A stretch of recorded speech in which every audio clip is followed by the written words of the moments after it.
To delete your account, mag-login ka sa iyong eGov app at pumunta ka sa mismong account.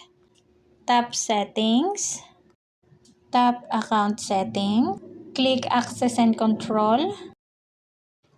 Pag-click mo dito sa reasons, may iba't ibang choices dyan. Depende sa reasons mo kung bakit gusto mong i-delete ang account. So, sa concern natin is parang i-correct lang naman natin yung error. Piliin mo itong performance issue o kaya too many bugs.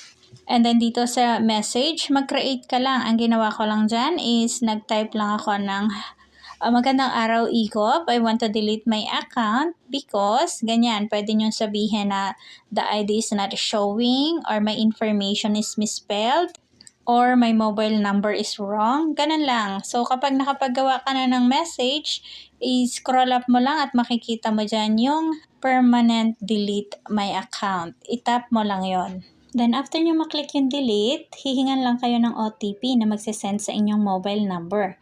At magsiselfie kayo just to prove lang na kayo talaga yung nag-request ng delete account. May marireceive din kayong email mula sa eGov team informing you na successfully deleted na daw ang iyong account. So ngayon, na-delete na natin yung account. Mas better para to refresh din, i-uninstall nyo muna yung inyong eGov app.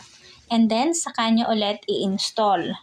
So ngayon, ready ka na at pwede ka na mag-create ng bago mong account at i-correct mo na kung ano nga ba yung error mo dun sa previous account mo.